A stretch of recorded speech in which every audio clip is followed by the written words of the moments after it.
বলে ইয়া রাসূলুল্লাহ, ইয়া হাবিবাল্লাহ নবী, আমি তো এক জায়গা থেকে আর এক জায়গা যাচ্ছি।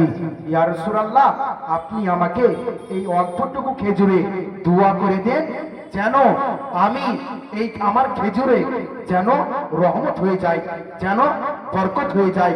কে বলছেন? হযরতে আবু হুরায়রা।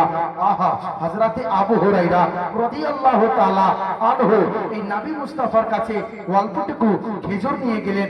যাওয়ার পর আপনার আমার নবী মুস্তাফা ওই যেন আবু হুরায়রা খেজুরকে যেন বাবা ওই ঝুলি থেকে নেওয়ার পর দোয়া করে দিলেন। হযরতে আবু হুরায়রাকে বলে, আবু হুরায়রা, যাও যাও যাও, আমি তোমার অল্প খেজুরে দোয়া করে দিলাম, বরকত হয়ে যাবে, যাও রহমত হয়ে যাবে।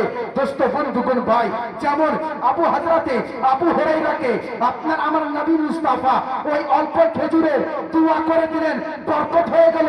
হযরতে আবু হুরায়রা বলে, খোদার কসম করে বলি, যখন আপনার আমার নবী ওই অল্প খেজুরে দোয়া করে দিল, আল্লাহর কসম করে বলি, ওই খেজুর আমি আবু হুরায়রা একদিন নয়, দুদিন নয়, এক মাস নয়, 2 মাস নয়, 1 বছর নয়, 2 বছর নয়, আমি কত 3 বছর পর্যন্ত খেয়ে শেষ করতে পারিনি, এবং এর মধ্যে আমি কয়েক মণ খেজুর বিতরণ করেছি। জোরে বলুন সুবহানাল্লাহ।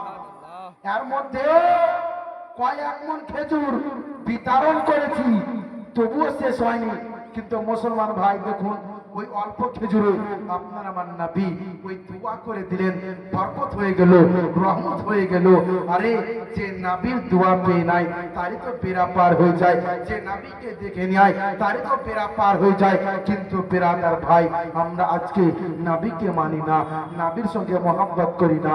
মুসলমান বলতে চাই একটাই, যে আপনি যতই নামাজি হয়ে যান, যত হাজি হয়ে যান, মনে রাখবেন আপনার ভিতরে নবী মুস্তাফা মহব্বতের পরিচয় রয়েছে।